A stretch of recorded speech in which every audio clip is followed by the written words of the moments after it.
Well, hello and welcome to episode 2 of the Tennis Asia podcast. My name's Alastair, and this week we'll be reviewing the all-too-brief Korean Challenger swing, which ended in Gwangju this weekend. We'll be previewing the forthcoming China swing, which begins in Shenzhen, plus a visa conundrum for Sumit Nagal, and all other things Asia tennis. And joining me to guide us through, well, it's Mr. Tennis Asia himself, Eddie McGee. How are you, Eddie? Yeah, very good, Alastair. Just about recovered from the Busan Open. Took me a week, but no, been watching Gwangju with a lot of interest, and it's been enjoyable. A lot has happened. It is always a disappointing trip to Busan if you don't come back with a sort of unexplained injury and very sort of hazy memories, which I think probably qualifies. So that is it for the Korean Spring Challengers swing. We barely knew you. It was a short one. No Seoul. Before we get into it, did we ever get to the bottom of why no Seoul Challenger this time around? There hasn't been any clear explanation that I've seen. Obviously, usually within this year, last year, and even before COVID, we usually had the three challengers in a row: Seoul, Gwangju, and then Busan, which was usually the order. This time, we've got Busan, then Gwangju with no Seoul. And I think the only thing that I can see that's different this year is that we're going to have that event in Seoul in the autumn, the WTA 500. Previously, it was a 250. This year, it's been upgraded to a 500. I don't know whether there's some connection there. There may or may not be, but, possibly funding or certain other reasons, but I'm not entirely sure. I would hope that we can get some men's tennis back in Seoul next year, but the Challenger Tour is always changing, but you never know. It might come back. Hopefully. And to be fair, we had a couple of good weeks of tennis that concluded in Gwangju this weekend. And obviously, on episode 1 last week, we did talk about Gwangju. I did ask you for your tip, and you did say that Coleman Wong could go deep. And in fairness, he probably should have done, actually. What happened? We'll start with what happened with Coleman this weekend, or this week rather. Coleman. Poor Coleman. Well, Coleman, in typical fashion, started off. As I said, I felt like he had a good draw. I predicted last week that the number 2 seed in his section for Tannen, he wasn't good in the previous tournament. So in Busan, so I expected that he wouldn't do well. He did lose in the first round, but Coleman Wong struggled to get past the qualifier. Very difficult match in the first round against Echouagui, the Tunisian player. That was quite a fiery match as well, wasn't it? Echouagui didn't take things lying down, shall we say? I think he was unhappy with some of the decisions. I mean, let's say, he was complaining about the umpire specifically. I did think, Joe, I think you quoted it. I did write the quote down. It's like, you are bad, so bad you shouldn't be umpiring at this level, I think was the particular sledge. I do want the umpire to come back and say, well, you're so bad, that's why you're playing at this level. But okay, we'll cut that bit out. Wong, he lost that first set tiebreak. Probably could have won it, but then he did come back in Coleman Wong fashion, 7-5, 6-3. But then, again, in the second round, he played Wu Tongling of Taipei. Taiwan. He is Taiwan. Yeah, but he's experienced at this level. So not like a player that's necessarily going to be easy, but one that I expected Coleman to beat. But Coleman, as I think is a problematic or something that I've seen with his game, I mean, he's still young, is that he often has a slow starter. He lost that first set 6-3. He wasn't playing well. And then come the second set, he becomes alive. Very typical for him, and plays one of the best sets you've seen all week. Wins it 6-1. Get that forehand going, serve going. Yeah, he's hitting very well, very hard. And then things are going brilliantly. He ends up he maintains it, doesn't he? Yeah, he maintains it. He goes into the final set 5-1 up. But that's when disaster strikes. He continues to lose every game, from there on and ends up losing the final set 7-5. 5 match points went begging. Yeah. And then, yeah, he even including had, one volley that you and I would like to think we would make, but yeah. So that was the one. It's 5-2, I think, yeah. 40-30. It was on his, yeah, serve. And then he had a volley at the net that just, it almost seemed like a bit lazy from him. The volley just went long, and almost it would have been easier just to tap it into the open court from there. But somehow, yeah, he got it wrong, and it went long. And then from there on, yeah, things started to get sticky, and eventually Wu Tungling took the match 7-5 in the deciding set. And Wong almost, you'd expect him to maybe be really angry or smash his racket. I didn't hear much from him, to be honest. And yeah, it's something that it's a match that he really should have won, right? But it's probably just a learning process for him. He's got to try, and sometimes you've just got to do things, get things done, and he's got to be a bit more consistent at this level, I guess. And hopefully that's something that will come with experience.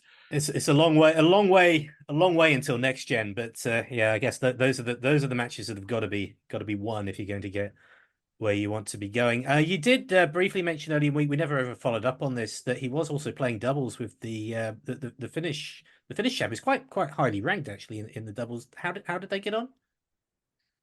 They lost in the second round, so Okay. that was Lee and Song.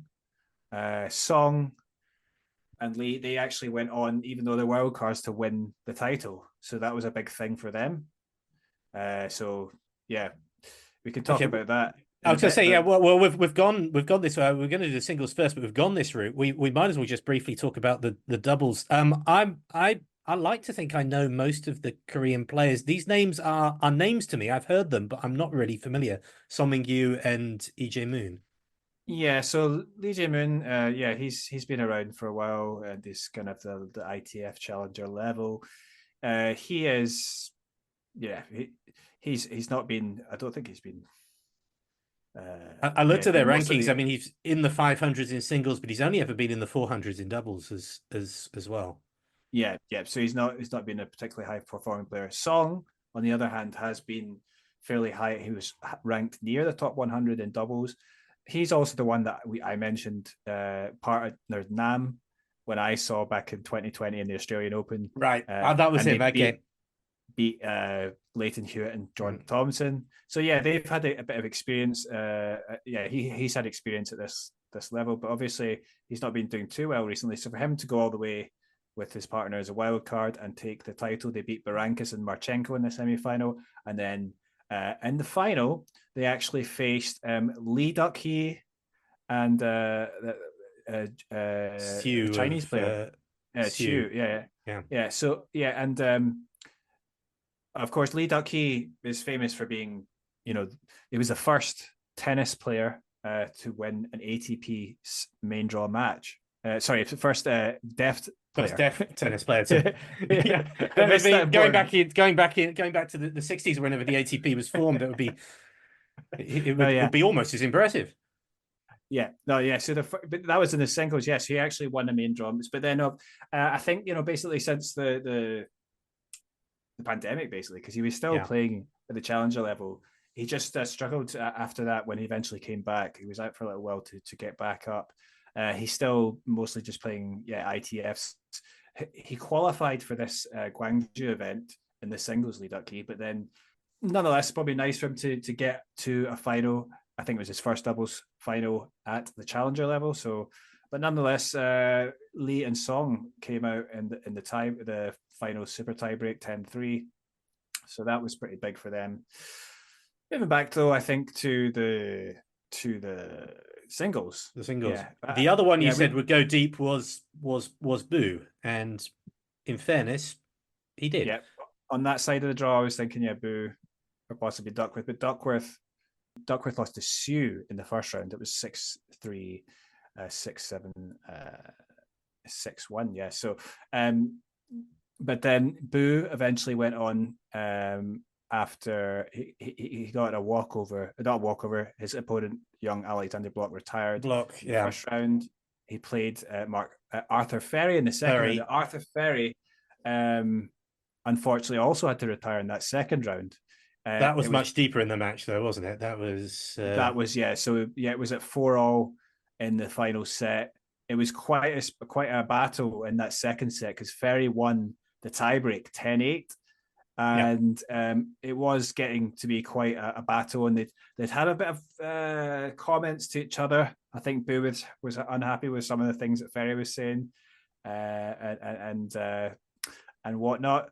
But then Ferry eventually just went down in agony. I think he had cramp, and it was so bad that he couldn't continue the match. But Boo then went on and beat Xu of Taiwan in straight sets 7-5, 6-3. And then in the semi-finals, he faced a resurgent Ricardus Berankis. Berankis, yeah, coming out of nowhere. Well, no, he's had his struggles the last few years. I think he's also had physical struggles. But in the quarterfinals, he placed Mark Lyle. I told you he's a young, talented 20-year-old from Estonia.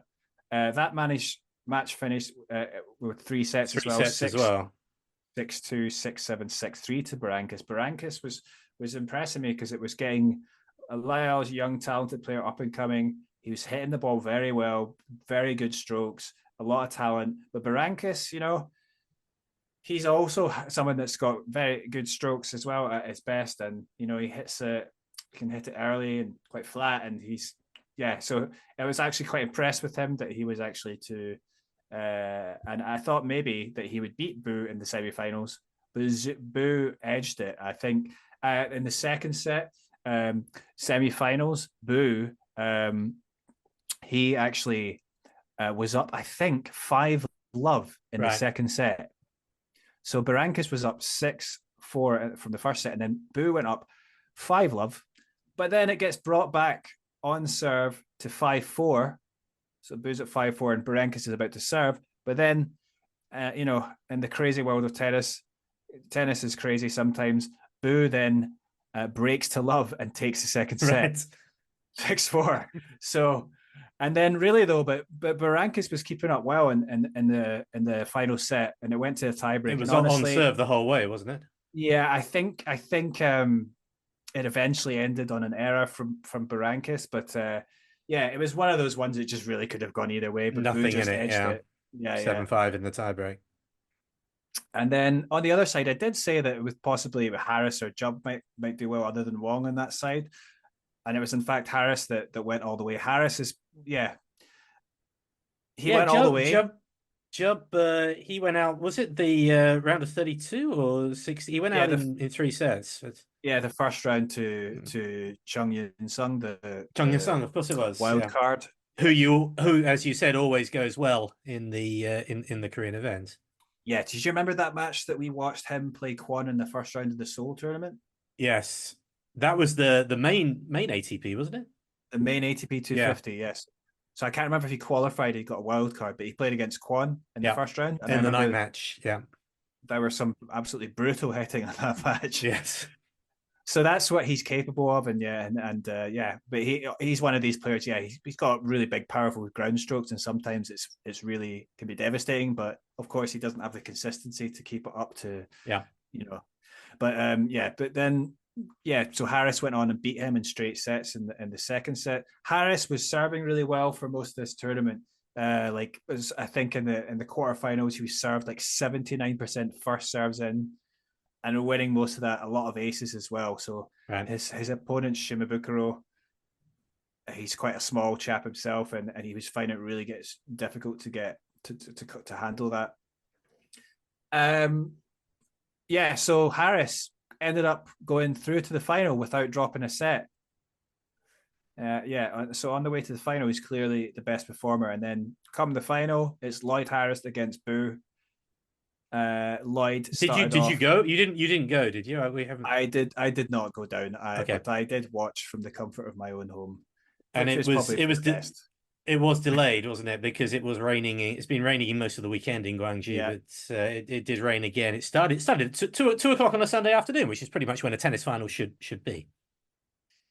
Yeah, it was supposed to be at 11, and then it kept on getting delayed. Unless you got a hot for Shenzhen tonight. But, Yeah, so I mean, yeah, it was horrible weather, I think, because it was like yeah, that kind of drizzly. It's just really humid, and they had to keep on wiping the court. They brought out the, what do you call them, the the little Hoover things, the thing and that sort of with the hot air thing, and yeah, yeah. Sorry, yeah, blowing hot air, yeah, and then all the towels to wipe it up.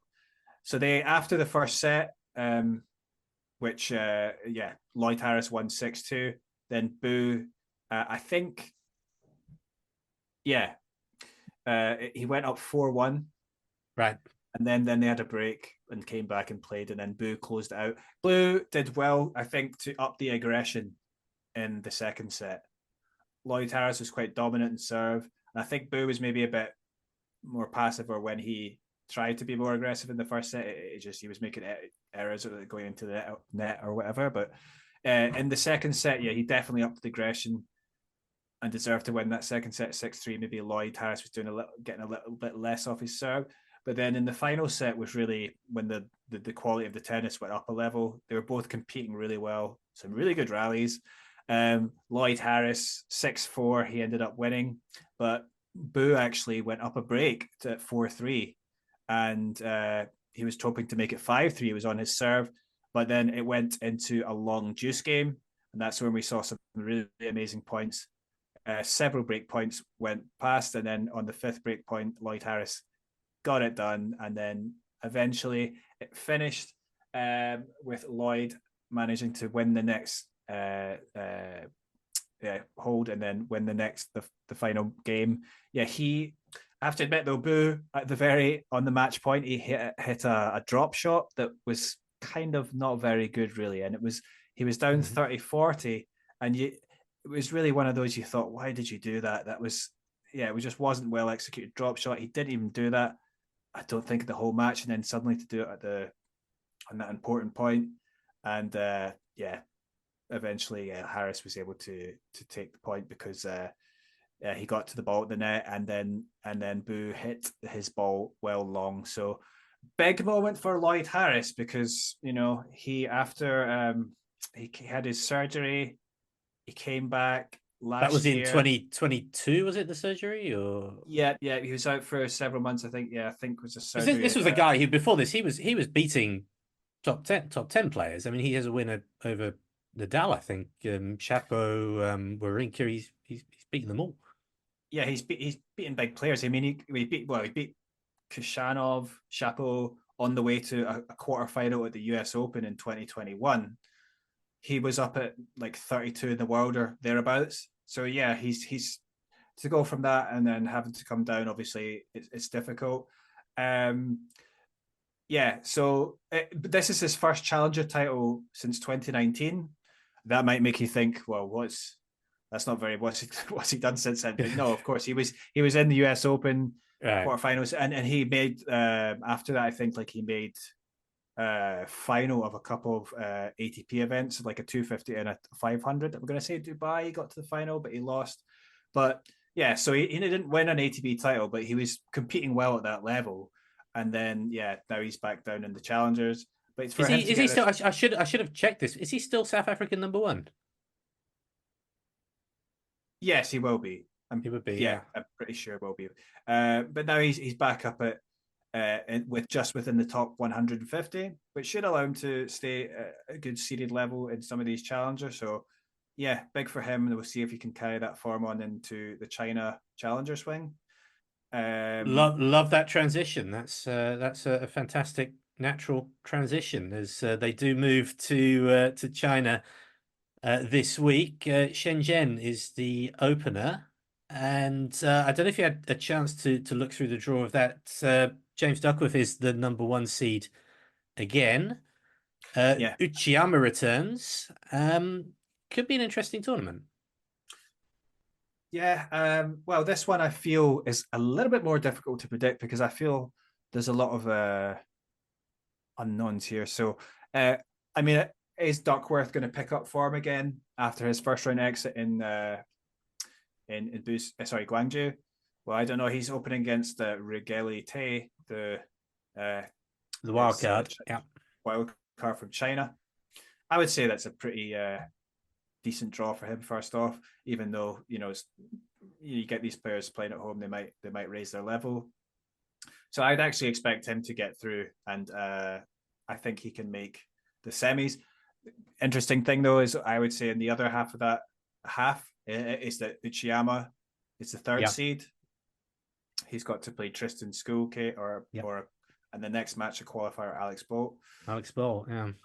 Yeah, some of these Aussies, they're not always easy matches. So yeah, but I think for Coleman Wong, dare I say it, he's got a good path to the quarters at least, because he has to play a qualifier, or and then he would play the winner of a match between the qualifier and Yuta Shimizu from Right. from Japan. But I would say that's a pretty good draw for him. It's whether he can get past Uchiyama should they meet in the quarterfinals, because Uchiyama's been playing excellently recently.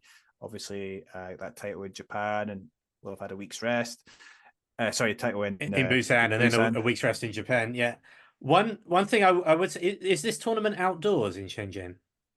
It is outdoors, yes. Because I'm supposed to be in Hong Kong from tomorrow, and which is why we're doing this tonight. And I have been told bring your wetsuit basically because the conditions I know you've been watching the bit of the tournament in Munich. The conditions in Munich are going to have nothing on the conditions in Shenzhen.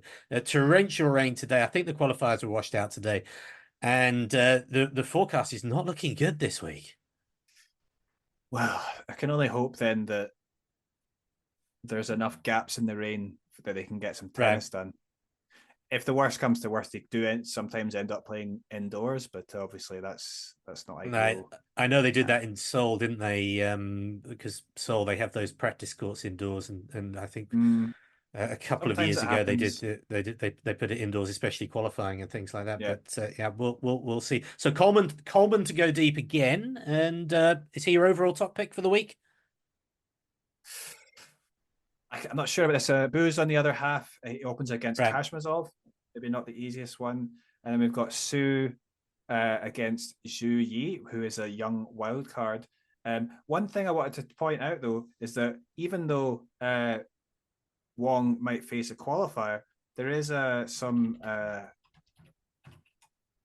If I could just some say decent ones in the qualifying. So someone that's on the comeback trail is Callum Mychak, who is a previous champion in Busan, who was out for a little while, a year or so, because of doping, right? So he was, I think he got through an appeal, and now he's back. He won like those challenger events in, where was it? Somewhere in Africa.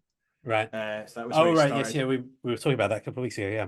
But certainly he's here. It'll be interesting to see if he can qualify. He might be able to go on a run. So yeah, if he was to play against Wong, well, it could be difficult for Wong. But it's going to be difficult, honestly, to pick a winner for this one. Possibly Lyle, the Estonian player. Okay. Because I thought he did well. He opens against Lee too, though. Who is seeded. Who goes in as a seed because Walton, the Australian player, withdrew at the last minute, who was supposed to be second seed. Right. So they pop Lee 2 in as the ninth seed. I find this one actually quite difficult to pick. I wouldn't be surprised if Duckworth gets to the final. It could be Wong and Duckworth meeting in the semi-finals. Interesting that this tournament is it's only 6 months since they had the last one, which they held it in October, and that final was played between Coleman, Wong, and Duckworth. Oh, it was Coleman Wong's first challenger final, and Duckworth won pretty handsomely. I think it was 6-love, 6-1 or something. So, yeah. It is just a home, as you said, it's pretty much a home tie for Coleman. It's just across the border. If the weather, if the forecast wasn't so bad, I would almost consider going across on the Tuesday to see it. But I think that will just be on the Challenger TV for me this week. Okay, anything more on Shenzhen before we move on? Yeah, just it's going to be very hard for me to pick a winner, but yeah, let's say Duckworth or Wong to meet Mark Lyle in the final. There, I'm going to go for it. Okay, wow, that's pretty specific. Pretty specific. Okay, just moving on. We just got about 5 minutes or so. I know you wanted to talk briefly again. This is a ridiculous story. Sumit Nagal and visas. So Sumit So Nagal, much we could yeah, say. Yeah, it's yeah, it's well, it's disgusting, but yeah, but Sumit Nagal, he obviously is having a great year. First Indian player to beat a seeded player at a slam back in Australia. This year he beat Alexander Bublik. So that was wasn't the first player to do it. It was the first player in since 1989. He right. continues his good form and rising up now to 80 in the rankings. So he's flying high. This is great for an Indian player. And yeah, we talked about last week, yeah, how he played. He got to the second round at Monte Carlo and took Holger Rune into 3 sets. 3 sets. Yeah, so and he was hoping to maybe to continue this week because we just had Barcelona, we just had Munich, etc. I think he could have played those, but unfortunately, he's had to go back to India in order to apply for a visa that he needs to get to for Wimbledon to go to Britain and play a tournament there. So he actually had to contact right. the what was it he had to directly send out a embarrass them on social media, because obviously the jobs was in the office, they get the low-hanging fruit because hey, so we can say we've rejected so many visa claims, etc., etc., etc. Yeah, I know this did happen to. I know in England cricketer had visa problems getting in for the Test series in India recently. That was a whole different circumstance, but yeah, absolutely crazy, absolutely crazy. Yeah. And he eventually got through and he put out a tweet saying, "Thank you, Christian Scott Mam, who is the Deputy High Commissioner of the British High Commission in India." Right. Anyway, Well, it's really embarrassing, isn't it? Like, really appreciate your help. I think she replied as well saying, "I hope right. that happy to help a tennis ace have a fantastic good stay in London. Although if you beat a British player in the final, I may feel a bit differently." Well, we know that's Yeah, that's probably not. Yeah, yeah. Okay, but okay. anyway. Also, but he did have to miss some tennis this week. I know you've been on duty for Talking Tennis TV during the week. A couple of tournaments. You're on duty in Barcelona. I say in Barcelona. You're in duty in your little your little home office in HBC, I think it is. But also for Stuttgart as well. Stuttgart, there was some Asian interest. First of all, Zheng Qinwen. Oh yeah, so Zheng Qinwen, so obviously had a great start to the year. She got to the final, finished runner up at the Australian Open. She hasn't really followed that up with any big wins. She started off with a good win in Stuttgart, but she was at 6-2, 6-3 against Kirstea, but then lost in the second round to Marta Kostyuk. It was a tight match though, and finished 7-5 in the final set. But that's, it turned out not to be such a bad thing for her because, Right. in the sense that Kostyuk went all the way to the final and obviously had a great week. She beat Coco Gauff in quite a dramatic match from a set down, many break points, many match points, and so that was good for her of Kostyuk. But Zheng's still waiting for those results. I just wonder if, because she's obviously in the top 10 now, she's is she going to try and be able to get to that next level? She has been, I would say, progressing steadily, but she'll be wanting to go deep in more of these tournaments and hopefully get more big wins against some of the bigger players. But Elena Rybakina of Kazakhstan, Rybakina, who also just defeated Swiatek, who ended Swiatek's long unbeaten run. So that's a huge thing for Rybakina to get that win. Second time beating her on clay as well, which is and also now a title. She's won the 500 title, defeating Kostyuk 6-2, 6-2.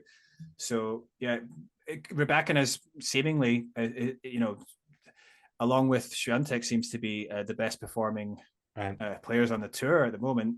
Coco Gauff has not been in particularly great form, and then also we've had what's her name? Oh yes, Sabalenka. Since she won the Australian Open, she hasn't been in great form. But you never know. These players might turn up again come the French Open. We're still at the beginning of clean season, so we'll see how it goes. Still got Madrid and these other tournaments to go. So as we the long inexorable build up to Roland Garros. Yeah, just want to go back to with the Nagal's thing, because of Nagal having that issue, he's having to go back to India, apply for this visa. He of course he had to withdraw from the tournaments this week, but also he will not play Madrid, so he's going to be back in India for a couple of weeks, and then he will hopefully be back for Rome, which is the big clay court tournament, and somewhere that as a clay court, a guy that plays most strongly in clay court, that he'll be wanting to do well. And he's talked about he's given up these 2 weeks to basically play in England predominantly on grass. So yeah, well, I don't blame him though, because you get the points, you get the prize money, and I don't think he's played Wimbledon main draw before, so that's obviously a huge thing that he will want to do. He's also talked about that he's already reached his career best ranking 80. His next milestone is to try and crack the top 50. Yeah, it's a bit of a shame that he had to take a break in clay court tournaments, but who knows? Maybe he can have a little run in the French Open. So we'll have to see. He's basically one more thing I just remembered as well. In Munich, the last Indian man to be in the top 100 was Yuki Bambry. Okay, talk about in singles. Yuki Bambry, he had a hip issue, and he came back a couple of years ago, but he decided to switch to doubles, and I believe that he's now in the final. Yeah, so he's in the final. In Munich, the ATP 250, and he will play against Jan-Lennard Struff, and Andreas Mies. Bambry is playing with Albano Olivetti, so it's just another. We've also had, there's a lot going on in the Indian men's tennis at the moment, because we've already had Bopana becoming the oldest number one out of like 43 with Ebden. So Bambry is making his way slowly up in the doubles rankings. We'll see if he can get that victory today with his partner Olivetti of France. So that's going to come after this pod, unfortunately, but we'll deny that. So, and he'll be actually be getting close to the top 50, which Sumit Nagal wants to do in singles. So it's an interesting time for Indian men's tennis. And you got to imagine if Sumit Nagal, I was wondered, like, if he was able to he didn't beat Ruda, but if he was to beat a big player like that, say in a slam, you can only imagine the attention that he would get. Obviously in India, a country of now the largest population in the world. The MS Dhoni, Virat Kohli of tennis. Yeah, it would potentially there's a potential there for someone. It could be him. And any other business tonight? What would you'll be watching? Shenzhen. What else are you going to be watching over the next week? From the midweek, we'll have the Madrid tournament. So I'm going to be looking forward to that. But that's because it will run for like a week and a half, so it's not starting like until the 24th of April. So like that'll be Wednesday, right? So yeah, I like that as well, because we've got the men's and the women playing together. So a lot of tennis on, a lot to focus on. So we've got a lot of players to talk about. So yeah, definitely going to be looking forward to that and see how they do. Unfortunately, no Sumit Nagal, but we'll see Zheng Qinwen, we'll see Rybakina. On the men's side, you talk about Asian players. Yes, Zhang Zhizhen. Zhang, he's been pretty good on clay, so we'll see how he does. He's the Chinese number one at the moment. So definitely something to look forward to. Should be a good week ahead. Thank you very much, Eddie, this evening. Thank you, everyone, for joining us on this second episode of the Tennis Asia podcast. And whatever you're watching over the next week, enjoy your tennis. We'll see you soon.